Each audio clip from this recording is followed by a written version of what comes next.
Alors bonjour à tous et puis j'espère que tout va bien chez vous. Aujourd'hui j'ai décidé de faire une petite vidéo pour vous expliquer l'exercice de maths CM2 parce que j'ai eu des élèves qui ont eu des petits soucis et qui n'avaient pas très bien compris la question B. Alors tout d'abord, j'espère que vous avez bien réussi à faire votre droite en commençant déjà par une unité pour pouvoir placer 4 sixièmes et vous vous êtes vite rendu compte que cette droite, il a fallu la prolonger pour pouvoir placer les autres fractions. Ça, je pense qu'il n'y a pas eu de souci. C'est pour la suite, apparemment, que certains ne se souvenaient pas. Vous savez qu'une fraction, lorsqu'elle est plus grande que 1, on peut l'écrire d'une autre façon. On dit aussi la décomposer. C'est le cas de 9 sixièmes.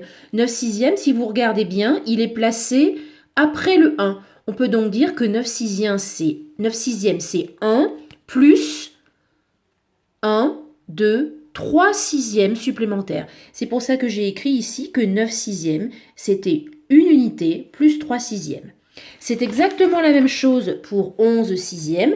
Si vous regardez sur votre droite, 11 sixièmes est aussi après 1, se trouve après 1. Et on a ajouté en plus 5 sixièmes. C'est pour ça qu'on peut écrire 11 sixièmes égale 1 plus 5 sixièmes. Même chose pour 19 sixièmes, qui lui est placé après 3 plus 1 sixième. 14 sixièmes, lui, est placé après 2 plus 2 sixièmes. Et 25 sixièmes, elle, est placée après 4 plus 1 sixième. Si on regarde sur la droite, regardez, 25 sixièmes est bien après 4 plus un petit sixième supplémentaire.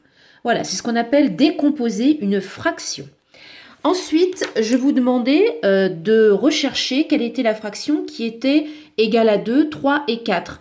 En fait, si on regarde sur la droite, si je me mets sur 2 et que je compte le nombre de sixièmes qu'il y a jusqu'à 2, eh bien j'arrive à 12 sixièmes. C'est ce que j'ai écrit ici. Et on peut remarquer donc, ce qui semble logique, c'est que 12, c'est 2 fois 6.